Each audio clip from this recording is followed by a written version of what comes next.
नमस्कार। आज हम बात करेंगे दिल्ली मेट्रो के फ्यूचर में बहुत सारे ऐसे एक्सपेंशन प्लान हैं यानी फेज 5 की। जी हाँ, जिसमें कुल 18 कॉरिडोर प्रपोज्ड किए गए हैं। ये जानकारी जो है Delhi metro rail corporation DMRC के एक ऑफिशियल लेटर से मुझे प्राप्त हुई। इस फेज में 206.5 किलोमीटर की नई मेट्रो लाइन बनाई जा रही है जो दिल्ली और नेशनल कैपिटल रीजन, जी हाँ, एनसीआर की कनेक्टिव को और बेहतर करेगी। मतलब क्योंकि दिल्ली के साथ यूपी और हरियाणा ही लग रहे हैं, तो यूपी और हरियाणा को बहुत बड़ी सौगात मिलने वाली है। क्योंकि दिल्ली ऑलरेडी काफ़ी बड़ा मेट्रो का जाल बन गया है और दिल्ली में भी जहाँ गुंजाइश है वहाँ एक्सटेंशन किया जा रहा है, लेकिन उसे एनसीआर से और कैसे बेहतर किया जा सके इस पर काफ़ी वर्क किया गया है। तो नेशनल कैपिटल रीजन की कनेक्टिविटी कैसे बेहतर हो वो अब इसमें क्लियर हो जाएगा आपको। तो आज मैं इन्हीं सब चीज़ों के बारे में आपको बताने वाला हूं, क्योंकि ये लेटर फेज 5 को दो पार्ट्स में डिस्ट्रीब्यूट किया है इसने, फेज 5A और फेज 5B। इसके लिए in principle approval central financial assistant CFA से मांग की गई है। तो चलिए इन 18 कॉरिडोर को एक एक करके विस्तार से समझते हैं और कौन सा ये प्रपोज एक्सटेंशन आपके फायदे के लिए है। मुझे आप बताइए किस तरह से आपको ये डायरेक्ट इम्पैक्ट कर रहा है, क्योंकि हर मेट्रो स्टेशन वहाँ के आसपास के लोगों को सीधा फायदा देने वाला होता है और हम हमेशा आपको प्री इंफॉर्मेशन देते हैं, क्योंकि हमारा मेन टॉपिक जो है, मेन रियल एस्टेट का चैनल जो है हमारा, वो सिर्फ रियल एस्टेट का है और रियल एस्टेट में आपको औरों से आगे रखने का हमारा कमिटमेंट हमेशा हम पूरा करते हैं। तो इस कमिटमेंट में हम एक और पृष्ठ ऐड करते हुए आज आपको मेट्रो कहाँ कहाँ प्रपोज्ड है और किस तरह से एनसीआर की और बड़ी सूरत भी बदलने वाला है वो आपको आज बताने वाले हैं। हमेशा प्री इंफॉर्मेशन आपकी प्रॉपर्टी इन्वेस्टमेंट में आपको फायदा देती है, तो प्री इंफॉर्मेशन के लिए तैयार हो जाइए। और मेट्रो जो कि हमेशा से प्रॉपर्टी एप्रिसिएशन का एक बड़ा कारण रही है, उससे सारी जानकारी आज आपको इस वीडियो में मिलने वाली है। एक मिनट, अगर आपने अब तक सब्सक्राइब नहीं किया है तो चैनल को सब्सक्राइब कर लीजिए, क्योंकि आप सब्सक्राइब अक्सर नहीं कर पाते और बड़ी इंपॉर्टेंट इन्फॉर्मेशन आप मिस कर जाते हैं। तो ना आप मिस कीजिए, ना आपके कोई मिलने वाले यार दोस्त रिश्तेदार मिस करें, इसके लिए उन्हें फॉरवर्ड भी करें। मतलब शेयर करना ज़रूरी है और अगर वीडियो पसंद आए तभी लाइक कीजिएगा। कमेंट करके मैं इसीलिए जानना चाहता हूँ कि आप कहाँ क्या सोच रहे हैं, क्योंकि मैं इससे मेरे को हेल्प मिलती है कि मैं आगे के वीडियोस और कैसे आप लोगों के लिए बेटर इन्फॉर्मेशन के साथ लेकर आऊँ। तो मेरे को कमेंट की ज़रूरत आपकी पड़ती है, तो इसीलिए प्लीज़ कमेंट भी किया कीजिए। तो चलिए आगे बढ़ते हैं। नमस्कार, मैं हूं प्रदीप मिश्रा। प्रॉपर्टी मिश्रा शो में आपका स्वागत है। यहाँ हम आपको प्रॉपर्टी और प्रॉपर्टी मार्केट की हकीकत बताते हैं। नो बकवास, डायरेक्ट काम की बात। चलिए शुरू करते हैं। डीएमआरसी ने पहले 404 किलोमीटर का कॉरिडोर की एक लिस्ट प्रपोज की थी, जिसमें फ्यूचर के एक्सपेंशन का पार्ट बनाया गया था, जिसे कई दौर की डिस्कशंस हुई इसके ऊपर। उसके बाद इसे घटा के 206.5 किलोमीटर कर दिया गया। मतलब इसमें 18 कॉरिडोर तक ही इसको सीमित कर दिया गया। ये कॉरिडोर दिल्ली मेट्रो फेज 5 का हिस्सा है। इन्हें दो पार्ट्स में इंप्लीमेंट करने की प्लानिंग की गई है। फेज 5A जिसमें 3 कॉरिडोर है, जिसका डिटेल्ड प्रोजेक्ट रिपोर्ट DPR सरकार को जमा ऑलरेडी किया जा चुका है और इन्हें तुरंत शुरू करने की तैयारी है। वहीं फेज 5B में 15 कॉरिडोर हैं, जिसमें DPR तैयार करने की प्रक्रिया ऑलरेडी शुरू हो गई है। लेटर में ये भी मेंशन किया गया है कि ministry of housing and urban affairs MOHUA की गाइडलाइंस के तहत DPR और अन्य स्टडीज के लिए 100% सेंट्रल फाइनेंशियल असिस्टेंस CFA और GST सरकार देगी। अब इन कॉरिडोर की डिटेल्स आगे हम देखते हैं। इससे पहले आपको मैं फेज 4 की डेवलपमेंट के बारे में भी बता दूं। करीब 60% काम फेज 4 का पूरा हो गया है और एक मेट्रो ही है जो बहुत तेजी से काम कर रही है, जहाँ ना एक्विजिशन का कोई बड़ा इशू है, ना काम में देरी का इशू है। तो काम मेट्रो का बहुत तेजी से चलता है। तो ये धीरे धीरे NCR की लाइफलाइन बन चुकी है। ट्रैफिक कंजेशन से यही हमें निजात दिला रही है और पॉल्यूशन भी अगर कम होगा तो मेट्रो ही उसके लिए सबसे बड़ा कारण बनेगी। तो मेट्रो हमें बहुत सारे फायदे दे रहा है। तो आज हम एक एक करके इसी मेट्रो के बारे में सब समझेंगे और समझेंगे कि हमारी इन्वेस्टमेंट पे भी पॉल्यूशन के साथ साथ हमें वो कैसा फायदा देगा। सबसे पहले फेज 5A, जी हाँ, तुरंत शुरू होने वाले 3 कॉरिडोर। फेज 5A में शामिल 3 कॉरिडोर सबसे पहले लागू होंगे, क्योंकि इनके डीपीआर पहले ही तैयार हो चुके हैं और सरकार को ऑलरेडी सबमिट किए जा चुके हैं। ये कॉरिडोर दिल्ली और एनसीआर की तत्काल जो इमीडिएट ज़रूरतें हैं उनको पूरा करने के लिए इनको चुना गया है। तो चलिए पहले 3 कॉरिडोर कौन से हैं उनको भी समझा देता हूँ। इन्फॉर्मेशन टेक्निकल है तो मुझे इसके लिए लैपटॉप की ज़रूरत पड़ी और लैपटॉप पे कंटेंट चूँकि छोटा है इसीलिए मैंने चश्मा भी लगा लिया है। तो चलिए एक एक करके सबसे पहले 3 कॉरिडोर के बारे में जो मैं आपको बता रहा हूँ। सबसे पहले दिल्ली का कॉरिडोर है। लाइन 5 का ये एक्सटेंशन है जो कि इंद्रप्रस्था से आर के आश्रम सेंट्रल विस्ता कॉरिडोर कहते हैं इसे। इसकी लेंथ टोटल 9.5 किलोमीटर की है और अंडरग्राउंड इसके अंदर पूरा का पूरा 9.5 किलोमीटर होने वाला है। टोटल स्टेशंस इसके अंदर 8 होंगे और 8 के 8 स्टेशन अंडरग्राउंड होने वाले हैं। ये कनेक्टिविटी प्रोवाइड करेगा सेंट्रल विस्टा रीजन के अंदर आपको और इसका डीपीआर ऑलरेडी सबमिटेड है, लेटर डेटेड 24/2/2025।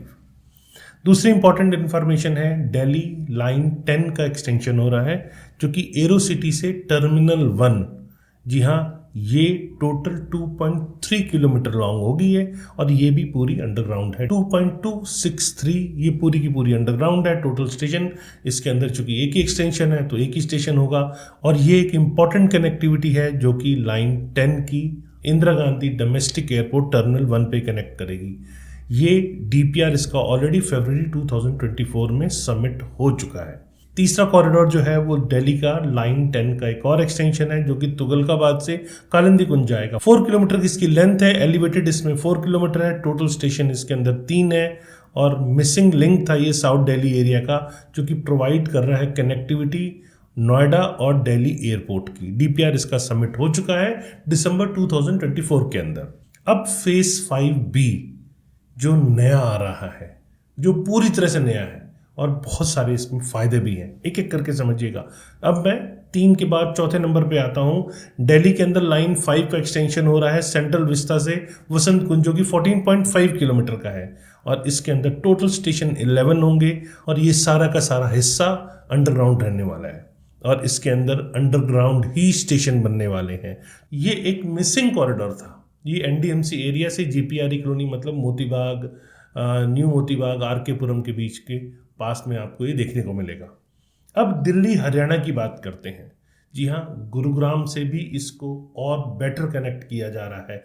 सबसे अच्छी इंफॉर्मेशन ये है extension of airport express line, इसका भी ऑलरेडी प्रपोजल है। यशोभूमि द्वारका 25 से सुभाष चौक गुरुग्राम के बीच में इस लाइन को लाया जाएगा। टोटल 17.5 किलोमीटर लॉन्ग होगी ये और अंडरग्राउंड इसमें 12.5 होगी। टोटल स्टेशन इसके अंदर 7 होंगे और 3 एलिवेटेड स्टेशन होंगे और 4 अंडरग्राउंड स्टेशन इसके अंदर होने वाले हैं। ये कनेक्टिविटी प्रोवाइड करेगा एयरपोर्ट और गुरुग्राम के बसे हुए एरिया के बीच में। तो एयरपोर्ट एक्सप्रेस लाइन आपके लिए अब गुड़गांव आ सकती है। यहाँ सबसे अच्छी बात यह है कि अगर आप सेक्टर 25 द्वारका से मेट्रो की लाइन लेते हैं, एयरपोर्ट एक्सप्रेस लाइन लेते हैं, तो उससे सीधा आप न्यू दिल्ली रेलवे स्टेशन मात्र 20-21 मिनट में पहुंच जाते हैं। अभी रुकिए, आपको एक गुरुग्राम की और कनेक्टिविटी के बारे में बताने वाला हूं, लेकिन अगली बारी है उत्तर प्रदेश की लाइन 1 एक्सटेंशन की, शहीद स्थल न्यू बस अड्डा से गाजियाबाद रेलवे स्टेशन के बीच। ये टोटल लेंथ 3.0 किलोमीटर की है। इसके अंदर टोटल स्टेशन 2 होंगे और दोनों के 2 एलिवेटेड स्टेशन होने वाले हैं। ये एक मिसिंग लिंक था multi modal connectivity of metro और गाजियाबाद रेलवे स्टेशन के बीच। अब अगला है उत्तर प्रदेश में ही गाजियाबाद डेवलपमेंट अथॉरिटी का लाइन 3 एक्सटेंशन। ये नोएडा इलेक्ट्रॉनिक सिटी से साहिबाबाद के बीच जाएगा। टोटल लेंथ 5.1 किलोमीटर होगी। टोटल स्टेशन 5 होंगे और पांचों के पांचों ये एलिवेटेड होने वाले हैं। इसका डीपीआर ऑलरेडी जनवरी 2024 में जीडीए को सबमिट किया जा चुका है। उत्तर प्रदेश गाजियाबाद डेवलपमेंट अथॉरिटी का ही लाइन 4 एक्सटेंशन जो कि वैशाली से मोहन नगर के बीच है।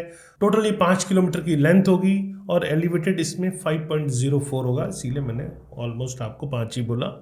और 4 स्टेशन होंगे, चारों को चारों इसमें एलिवेटेड होंगे और सब्जेक्ट डीपीआर सबमिट हो चुका है जीडीए को जनवरी 2020 के अंदर और सेम इस प्रपोजल को अब रिवाइज किया गया है। अगला है दिल्ली। जी हाँ, लाइन 2 एक्सटेंशन समयपुर बादली से Sirsa to Narela. DDA sports complex Rithala Narela Kundli के बीच 11.6 किलोमीटर का होगा ये, और 7 इसके अंदर मेट्रो स्टेशन होंगे।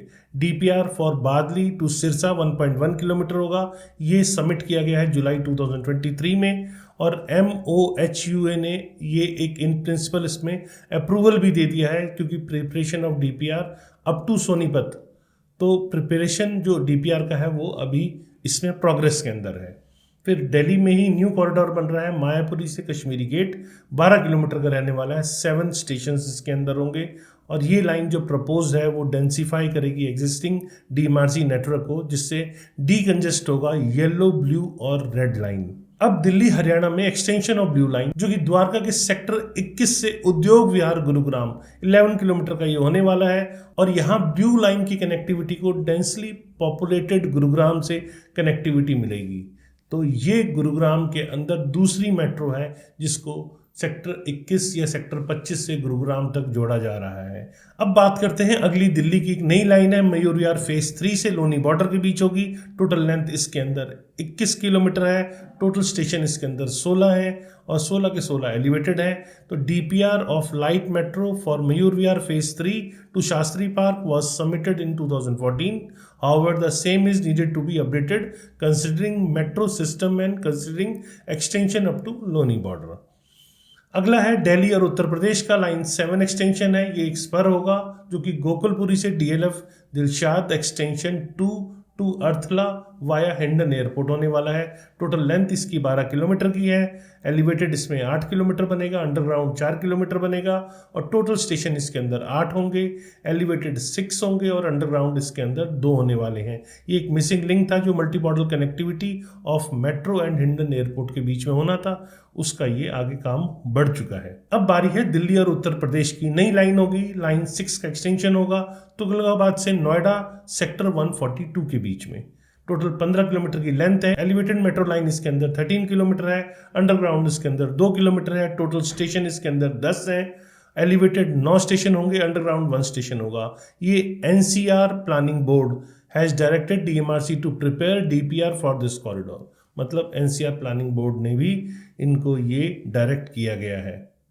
अब दिल्ली डेवलपमेंट अथॉरिटी की new line connecting with line 9 Najafgarh से नांगलोई के बीच है, 13 किलोमीटर की लेंथ है, एलिवेटेड इसके अंदर 8 किलोमीटर है और अंडरग्राउंड इसके अंदर 5 किलोमीटर है, टोटल स्टेशन 7 है, 5 एलिवेटेड है और 2 अंडरग्राउंड है।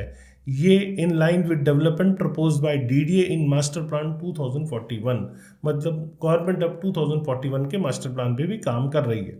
अब अगला है हरियाणा का। जी हाँ, हरियाणा का line 6 extension Raja Nahar Singh to Palwal, मतलब ये बल्लभगढ़ से पलवल के बीच में टोटल 24 किलोमीटर की लेंथ है, और ये पूरा का पूरा एलिवेटेड होने वाला है। 13 स्टेशन होंगे, 13 के 13 एलिवेटेड होंगे।